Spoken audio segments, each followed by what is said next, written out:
Pirate.com. Joe Hamel est avec nous autres parce qu'on est mercredi. Joe, t'es salué, mon ami. On a beaucoup de sujets à jaser avec Joe. Hey, commence donc avec le sondage qui vient de sortir, qui semble, en tout cas, du moins le Canada anglais, semble donner une grosse tendance vers Poilièvre. Je ne sais pas si tu as des provinces là-dedans. Le Québec qui tire de la patte toujours, qui a l'air encore amoureux de son bloc québécois, mais surtout encore trop de Justin Trudeau. Mais au Canada, ça semble assez clair que les gens commencent à être écœurés de Justin Trudeau, là. Yes, écoute, un sondage Abacus qui vient de sortir, 1500 répondants, donc c'est quand même majeur. Tu vois, les conservateurs augmentent de 3, libéraux en baisse de 4. Mais ce qui est le plus intéressant, je pense, dans ce sondage-là, c'est les enjeux les plus importants pour les Canadiens. Et tu regardes dans les 3 premiers, tu as l'augmentation du coût de la vie, l'augmentation du coût des maisons et du logement et les problèmes avec le système de santé en général. Donc, actuellement, ce qu'on voit, c'est que, tu sais, la plupart des médias de masse critiquaient Poilievre sur l'inflation. Ah, il fait juste parler d'inflation. Mais c'est réellement actuellement l'enjeu qui préoccupe le plus les Canadiens. Pardon. Et à mon avis, Poilievre doit continuer de frapper sur ce clou-là jusqu'à l'élection parce que ça va pas, je pense pas que ça va disparaître là, comme la pluie qui s'en va. Ça va continuer de préoccuper les Canadiens alors qu'on le voit. Là, c'est un enjeu qu'on voit tous les jours quand vous mettez de l'essence, quand vous allez à l'épicerie, peu importe où vous allez, le signal de prix vous rappelle le problème de l'inflation qui, rappelons-le, a été créé par l'expansion sans précédent de la masse monétaire en temps de paix, là, dû au programme complètement débile déployé par le gouvernement socialiste de Justin Trudeau. Les derniers sondages locaux nous montrent que Trudeau est toujours populaire au Québec comme le Bloc l'est. Sur le Bloc, bon, écoute, c'est une maladie qu'on a, si tu veux qu'on fasse. Mais c'est bizarre, pareil, de voir que Trudeau est aussi populaire. Puis là, ben, on semble avoir déjà décidé, en tout cas, je dirais les leaders médiatiques ont décidé que Poilievre est un dangereux. Donc, en mettant l'étiquette de dangereux, on a déjà parlé d'ailleurs, au Québec, c'est très, très facile de définir quelqu'un en l'espace de quelques semaines. Les Québécois ne le savent pas, mais si tu leur parles de Poilievre, vu qu'ils ont entendu ça à un moment donné à TV, Poilievre, c'est un cave. Moi, je pense que même si au Canada, ça va, puis probablement qu'il va rentrer soit minoritaire ou majoritaire, le Québec va avoir peut-être moins de sièges qu'il y en a là actuellement. Est-ce que tu es d'accord avec ça? Écoute, il pourrait avoir, je pense, un petit peu plus. Là. Ce qui est intéressant, c'est le 30 je regarde, on voit là, les intentions par province. Au Québec, tu vois, c'est 31 libéral, 22 conservateurs et 30 bloc. Tu sais. Donc, le 30 bloc pourrait leaner peut-être plus vers les conservateurs. Il y a quand même un pipeline là, traditionnel où le bloc, à moins qu'il y ait une question piège comme la dernière fois ou un enjeu de Québec bashing vient brouiller les cartes. Mais normalement, si l'enjeu reste sur l'inflation, etc., le bloc va être un petit peu fourré avec ça. Donc, techniquement, est-ce que Poilievre peut revenir? Je pense que oui, au Québec, il pourrait se ramasser avec quelques sièges de plus, mais c'est pas là que le gouvernement va se former. C'est vraiment en Ontario. Il y a 35 les libéraux. 37 les conservateurs, 35 les libéraux. Si la tendance se maintient, les libéraux pourraient baisser encore. Et aussi, peut-être que le NPD pourrait diviser le vote un peu, aller faire perdre des sièges aux libéraux. Là. Donc, ça, c'est pas mauvais non plus pour Poilievre. Mais en général, la tendance est excellente là, pour Poilievre. Là. Mais qu'est-ce que. Je suis tannant pareil, mais je sais, moi, j'aimerais ça que. Je comprends que probablement la manière de faire pour les conservateurs, c'est de gagner sans le Québec. On est habitué de fonctionner de cette manière-là. Donc, ça va se passer dans la banlieue de Toronto. Mais qu'est-ce qu'il faudrait que Poilievre fasse au Québec pour être capable? Parce que les Québécois, on le disait dans Prime avec Jerry, c'est Jerry qui me faisait qui me montrait ça. Il dit les Québécois sont toujours en amour avec des chefs, peu importe le parti, sont en amour avec des chefs francophones. Donc, le père, le fils, oui. Brian, Chrétien, puis Paul Martin. Paul Martin, c'est un franco-ontarien, je pense, Paul Martin. Mais anyway, il y avait un nom francophone, ça émaille un peu. Y a-t-il quelque chose qu'il faut que Poilievre peut faire pour devenir québécois? Bien, premièrement, je pense que les Québécois, en général, ne le connaissent pas beaucoup, à part les conservateurs, puis les gens qui suivent beaucoup, disons, la scène ne le connaissent pas. Ils connaissent beaucoup le portrait qu'on lui a donné le blog étudiant et tous ces médias en faillite-là. Par contre, je pense qu'il y a une carte cachée. Poilievre, il s'exprime très bien en français. Là. C'est quelqu'un qui je pense qu'il part de moins loin que Harper partait au début de son mandat, je pense en 2006. Il s'exprime très bien en français. C'est un franco-albertain, je pense, d'origine, ou Manitoba, je ne me souviens pas. Sa carte cachée, c'est vraiment sa conjointe, Anaïda, qui, en passant, est une immigrante du Venezuela. Et elle raconte souvent comment elle avait quitté, sa famille s'était sauvée de ce terrible, de cette déchéance de pays socialistes qui était avant un des pays les plus riches au monde, en passant, là, au milieu du 20e siècle. Presque plus riche que le Canada par habitant. Et Anaïda, sa conjointe, elle a appris le français à Pointe-aux-Trembles, en travaillant dans un Best Buy. Elle racontait ça. D'ailleurs, elle est excellente. C'est une excellente elle a une très belle allocution quand elle fait souvent son introduction à Poilievre. Donc, je pense qu'elle devrait être mise plus à l'avant-plan comme c'est parce que c'est une excellente vendeuse aussi du programme puis des valeurs que défend Poilievre. Donc, je pense que quand les Québécois vont voir un peu sa conjointe. Les Québécois aiment beaucoup ça généralement. Là, c'est du show business, la politique. Là. Donc, il faut quand même utiliser tous les atouts, qu'on l'aime ou qu'on l'aime pas. Don't hate the player, hate the game. Là. Mais je pense que c'est une des cartes cachées. Mais en général, la façon aussi dont il adresse les électeurs. Rappelle-toi ces vidéos. Il y en a pas. Ils sont plus souvent qu'autrement en anglais, là, les vidéos, mais il y en a en français aussi. Généralement, je pense que son approche va plaire aux Québécois. On ne lui a pas donné la chance encore. Là. Puis évidemment, la campagne, c'est faite pour ça. Donc, il y a du upside encore pas mal au Québec, je pense. Là, ce que je sens, puis nous autres, on est un peu. On est une drôle de gang, là, mais ailleurs, il y a du monde qui réagissent pour vrai à toutes sortes d'affaires. Le web nous a permis d'être dans un village plus global puis être un peu moins dôme. Ça fait du bien. Ce qu'on voit dans les marchés comme Toronto et Vancouver, c'est que, puis je comprends qu'on est quand même assez tôt dans toute l'histoire. On a l'impression que le monde, tout devrait aller plus vite. On vit dans ce monde-là, on a l'impression que tout est très, très, très rapide. C'est pas comme ça que ça arrive habituellement, mais quand même. Là, on a... c'est un double dip, là. C'est-à-dire que Trudeau imprime du cash à pu finir, nous met dans une situation COVID que l'histoire va très, très, très, très mal retenir. Ce sera un jugement épouvantable pour le futur sur toute la folie alentour de la COVID. Il y a une des plus grandes folies, puis bien des pays du monde ont sauté là-dedans, mais un des pays les plus caves au niveau monétaire, tu l'as dit tantôt, ça a été le Canada. Et on en paie le prix en ce moment. Et là, ben, on était déjà, nous, avant la COVID, dans une lancée immobilière qui n'avait pas de sens. Quand on comparait ce qui nous restait, dans le pays, les provinces, incluant l'Alberta, les plus taxées, les revenus restants ne sont pas très gros quand on compare à d'autres. Notre taux d'endettement ou encore d'épargne est très différent, entre autres des Américains qui se sont beaucoup ajustés depuis 2008. Donc, on était déjà dans ce trend-là avant le début de la COVID.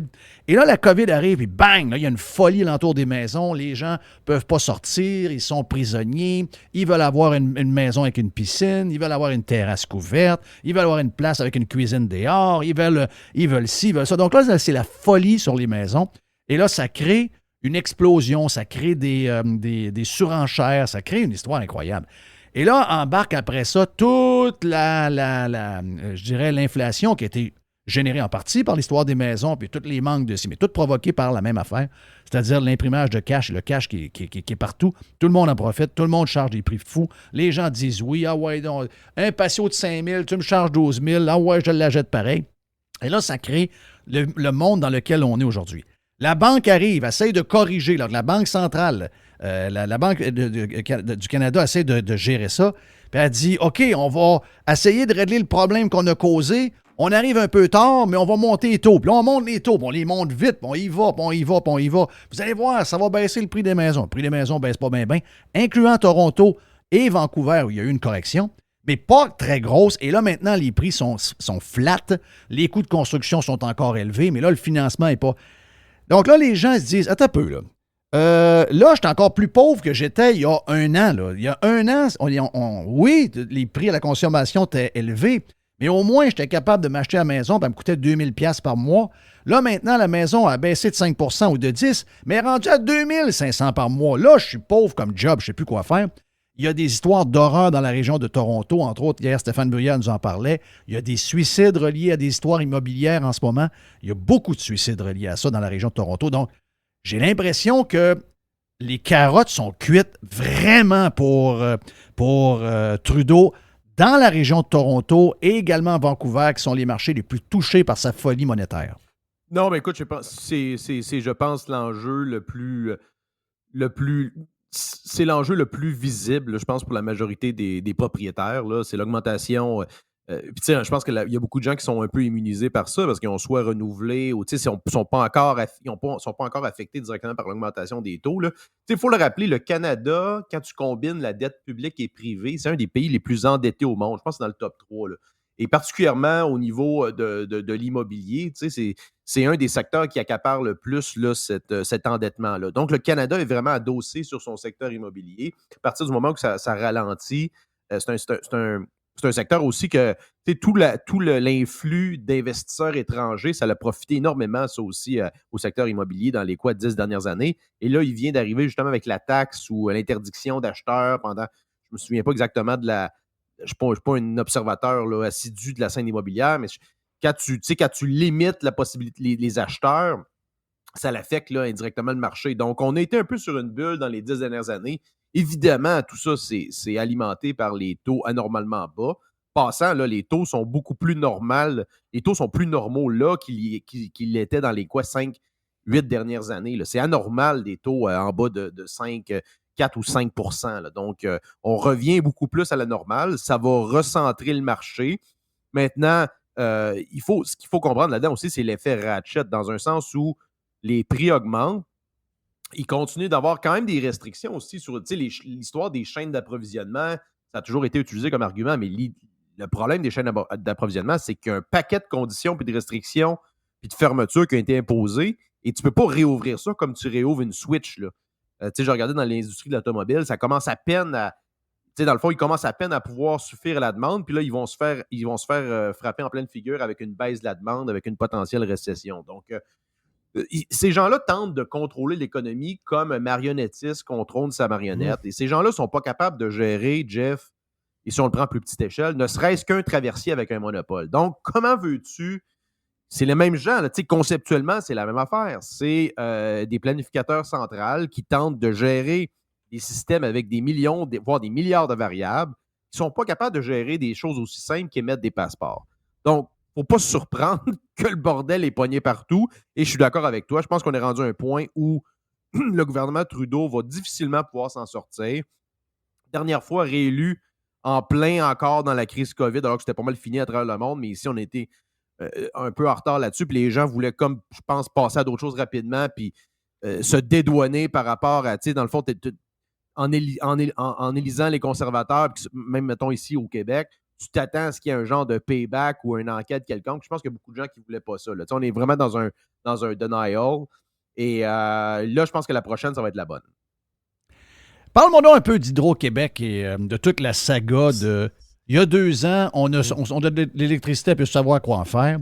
Aujourd'hui, écoute, on a une bosse qui arrive, puis là, la bosse, elle est extraordinaire, elle s'occupe de la diversité, elle parle de ça, des réunions, c'est quasiment que ça. Puis là, la diversité, puis ça nous prend ci. Là, on défocus un peu du courant, puis là, s'ils pensent qu'on va faire du courant, nous autres, là, pour donner à des entreprises, on n'est pas de leur amas de l'électricité. Puis là, finalement, elle s'en va. Le numéro 2 s'en va aujourd'hui. Là, Fitzgibbon prend le contrôle d'Hydro-Québec un peu d'une manière indirecte. Puis là, on apprend que ça prenait 22, 23 mégawatts, ou je ne sais pas trop quoi, terawatts d'électricité pour essayer de répondre à la demande qui s'en vient. Là, ils disent, oh, non, 9, 10, on va être correct, puis on va demander au monde de faire des sacrifices, on va augmenter les tarifs du monde, puis on verra à qui on le donne. Là. Bon, oui. Il y a un genre de casino de l'énergie qui est en train de se dessiner avec Hydro-Québec. Ça me fait peur, moi. Ouais, premièrement, c'est incroyable. Encore une fois, c'est très.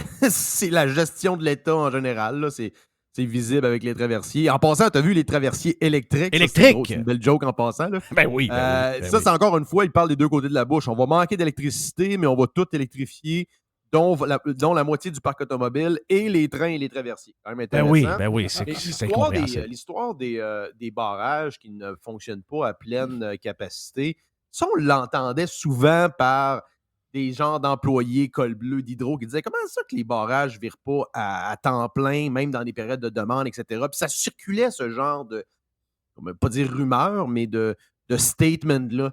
Et là, on se rend compte avec. Là, c'est drôle parce que Thomas Gerbet, qui vient un peu mettre la marde là-dedans, là, tu as Hydro-Québec aujourd'hui sur Twitter qui tente de mettre de mettre un astérisque sur son reportage en disant oui, mais c'est pas comme ça que ça fonctionne. Mais en réalité, c'est ça. C'est que Hydro-Québec n'a pas les incitatifs à l'interne pour produire au maximum. C'est comme à peu près n'importe quel organisme de l'État. Il n'y a aucune organisation privée qui tolérerait une gestion pareille. Là. Rappelons-le, chez Hydro, à peu près tout le monde, du concierge jusqu'au président, a des bonus à chaque année, à peu près sans aucun indicateur de performance. C'est quand même incroyable. Donc, il n'y a rien de surprenant là-dedans.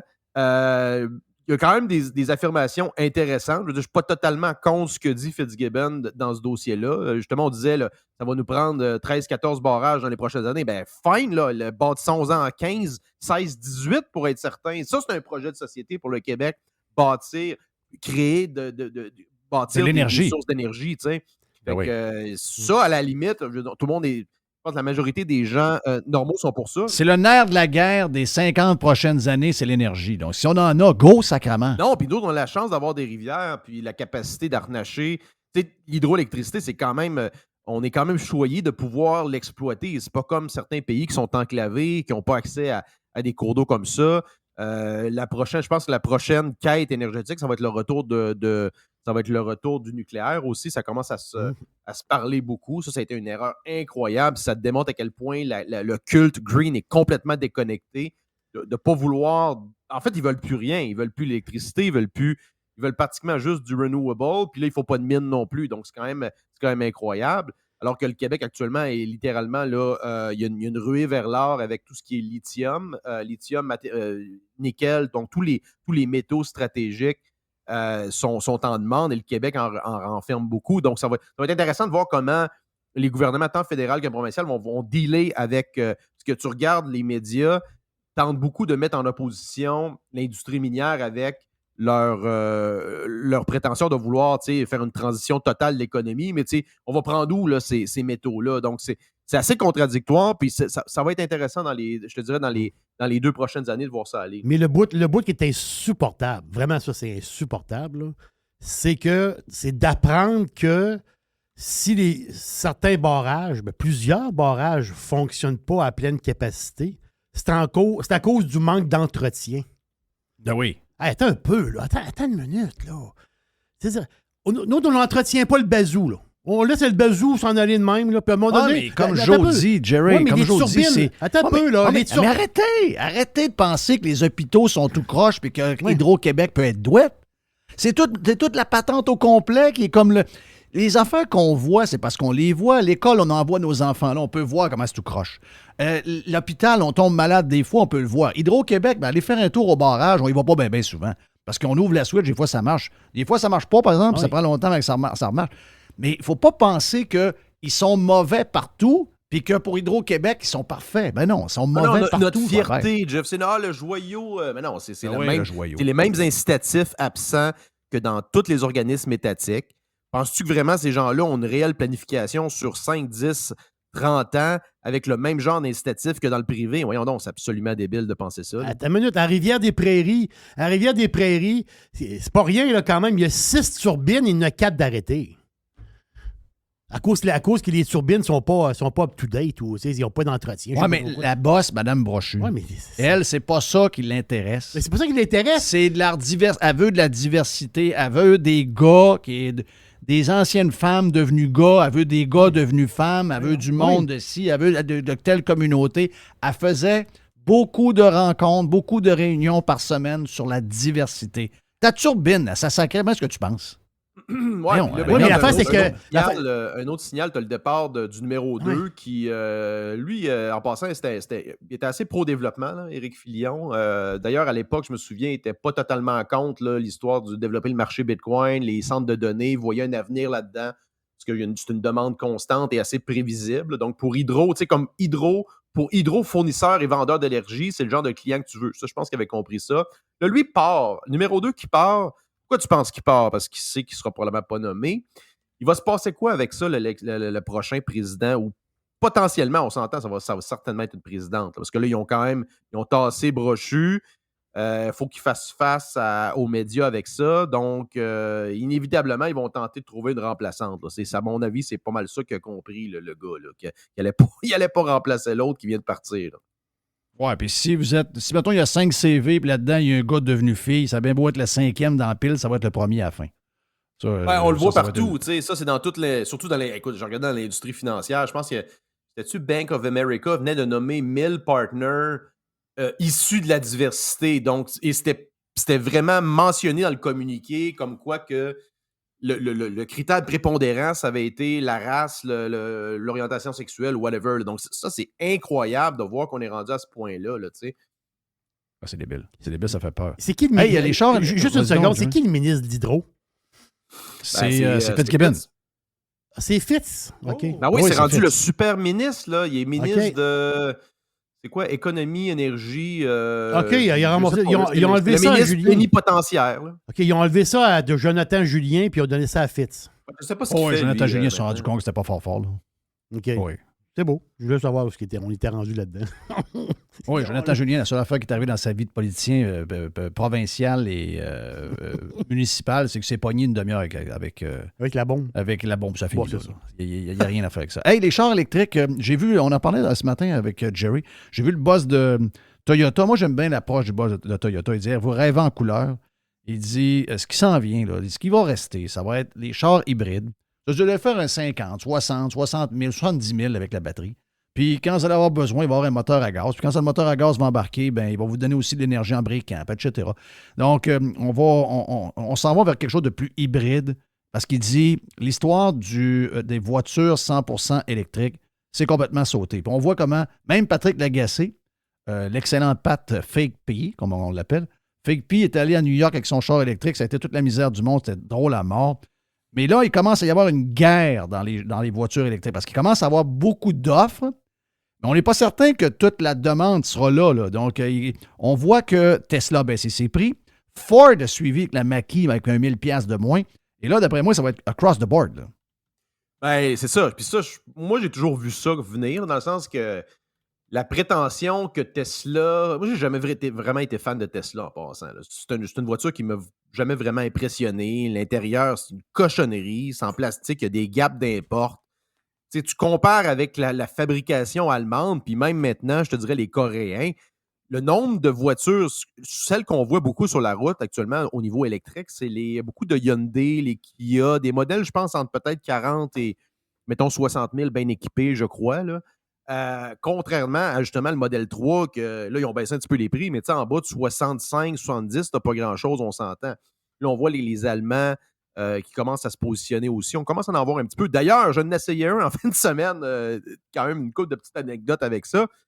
On rit là, du range anxiety, mais c'est quand même présent. Là. Tu vois, on était un de nos amis qui nous avait prêté ça, un BMW, le SUV, là, le nouveau, là, 100% électrique. Tu sais, honnêtement, je regardais le détail, lui, qu'on avait autour de 100 000 $. Mais tu sais, c'est sûr que ça va bien, dans le sens que c'est de suspension, etc. Le entertainment en dedans, c'est bien fait. Et t'as quand même l'impression de driver un kart de golf. Là. Dans le sens que tu n'as pas de son, tu n'as pas une drôle d'accélération. Moi, je ne suis pas totalement fan encore, je ne suis pas converti. Évidemment, pour les déplacements à l'intérieur de la ville, un petit peu à l'extérieur, c'est correct. Et là, nous, on s'est mis à rouler un petit peu. On a fait peut-être 60-70 km aller-retour à un endroit. Là, mon chum qui était assis côté passager, en repartant, les sièges chauffants allumés, le volant chauffant, le chauffage dans le tapis. Là, je te dis, ça a eu un impact. On le voyait presque baisser. On est passé de comme 51 à 39 en l'espace de peut-être comment je te dirais, 10-12 km. Donc, c'est quand même toujours là. Puis là, nous autres, je prends nous autres le char. Donc, on charge ça où? Faut que tu sois membre. Tu sais, comme ce que raconter l'agacé, c'est vrai, là, cette histoire-là, dans le sens que tu es un peu fourré si tu n'es pas propriétaire, pas membre, etc. Alors que, tu sais, à essence, tu peux te parker n'importe où puis le tanker. Ce qui n'arriverait pas en passant si tu avais un petit moteur hybride, là, comme c'est la stratégie, comme tu disais, de Toyota. Une des belles stratégies, je pense, c'est Volvo, une compagnie nordique qui comprenne que Puis il faisait pas froid en passant. L'histoire que je te raconte là, il faisait beau. Là. Donc, s'il faisait moins 20, c'était une totale autre histoire, on s'entend. Là. Ben oui. Ben, c'est ça. Tu as l'impression de rouler toujours avec un quart de tank.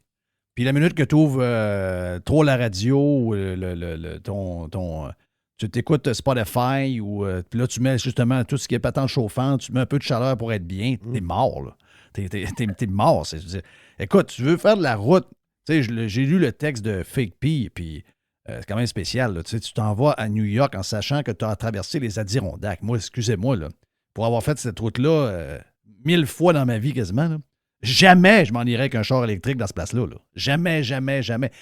Tesla, peut-être, parce qu'il y a une charge rapide, tu as une bonne portée, puis tu es capable de te retrouver en arrivant à Saratoga Springs rapidement des charges, mais je veux dire, faut être. Soit que tu fais de la route, ça te prend la long range, là, qui est oui, c'est ça. Tu sais, la Model 3 est peut-être autour de 90, puis dans le cas du S puis du X, je pense que ça monte presque à 200, là, le modèle. Hey, c'est quand même quelque chose, là, un char à 200 000. Là. Tu parles quasiment d'une Audi S8 où tu es complètement ailleurs dans un modèle à gaz. Là. Moi, ça me fascine à quel point ça peut être cher pour pas grand-chose. Là. Je te dis, moi, ça me donnait l'impression d'un char, le X4, le iX4, je sais pas trop. Oui. Ça me donnait l'impression d'un char de 35-40 000 max. Tu n'as pas l'impression d'être dans un char à 100 000. Je l'ai essayé, là, je sais quoi. Là. T'as pas vraiment l'impression de n'avoir pour ton argent. Et c'est pour ça, je pense que ceux qui vont tirer leur épingle du jeu, c'est les Coréens, c'est les Japonais. Les Allemands, ils vont probablement arriver avec d'autres modèles plus abordables. Tesla, ce qu'on a vu dans la dernière année, c'est beaucoup ça aussi. C'est le repricing de l'idée que Tesla va devenir un peu le iPhone de l'automobile. Moi, je pense pas que ça va arriver. Non, puis aussi, ben c'est ça. Il ne faut pas oublier, moi, j'écoutais, je fais référence souvent à ce podcast-là que j'ai écouté l'été passé, mais j'écoutais des ingénieurs dans le milieu, puis eux autres, ils disaient, il y a deux choses. Un, ça va être hybride, et quand tu vas avoir cette partie moteur, grosse partie de l'essence que tu vas prendre, c'est du e-fuel. Là. Donc, c'est une genre un peu comme l'huile qu'on utilise maintenant, qui est synthétique en grande partie. On va s'en aller vers puis la F1 va utiliser de plus en plus cette essence-là, d'ailleurs, puis 2026, quasiment exclusivement de l'essence synthétique. Donc, on est ailleurs. Moi, j'ai comme l'impression qu'on va se virer de bord dans 10-15 ans, puis on va relire tout ce qu'on a relu de la part, entre autres, de nos politiciens. Il faut dire que c'est vraiment eux autres qui nous ont vendu ça, et beaucoup les médias. Mais on va rire, d'après moi, on va rire un grand coup. Ça va me rappeler un peu, mais peut-être pas à ce point-là, parce qu'on a vu de notre vivant, mais rappelle-toi, tu es plus jeune que moi, mais quand on avait 15-16 ans, en 84, 85, on rêvait aux années 2000 parce qu'on nous disait qu'on n'allait pas avoir les voitures n'auraient plus de roues.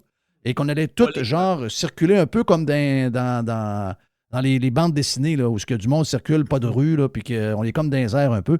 Mais on n'est pas arrivé proche de ça encore. Là. On est arrivé nulle part. Ça n'a aucun sens que les autos volent, là, quand tu y penses. Oui, c'est ça. Je veux dire, le rapport coût-bénéfice, c'est quand même assez incroyable. Mais c'est ce qu'on nous disait pareil. On nous disait ça. Oui. On lisait des affaires de même. Là, aujourd'hui. Puis, c'est extraordinaire de voir qu'ils s'en tirent. Le grand progrès des, mettons, 15 dernières années dans l'automobile, tu mets tout de côté la voiture électrique, c'est le progrès dans les transmissions, l'aérodynamisme, les moteurs. Fait qu'imagine s'il y avait eu l'investissement qu'il y a eu dans les moteurs électriques, dans les moteurs traditionnels thermiques hybrides, on serait probablement encore plus efficient. Donc, tu sais, rappelle-toi, dans les années comme 80, 90, tu avais des transmissions automatiques à 3, 4, des fois 5 vitesses. Ça, tu es rendu avec quoi? 8, 9, 10, 11 vitesses même. Donc, ça, une grande partie de l'économie d'essence vient de là. Donc, dans les camions, c'est la même chose, etc. Donc, moi, je crois pas tellement là, au carburant synthétique. Ce que tu as dit tantôt, Porsche est là-dedans aussi. Moi, je pense que ça, c'est vraiment juste un stun pour se dédouaner le temps que la folie passe.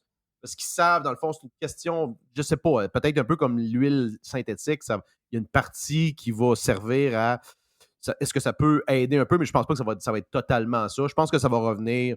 Il n'y aura pas d'interdiction du moteur thermique en 2030 ou 2035. Moi, je pense que c'est une des grosses illusions. Là, ça. C'est sûr, c'est sûr. Il y a bien des affaires qui ne se rendront pas jusqu'en 2030. Il y a bien des affaires qui nous ont vendues qui iront nulle part. Thank you, Joe. On s'en reparle mercredi prochain. Joe Hamel était avec nous sur Radio Pirate Live. On s'en va vers le vestiaire, les amis. Yes.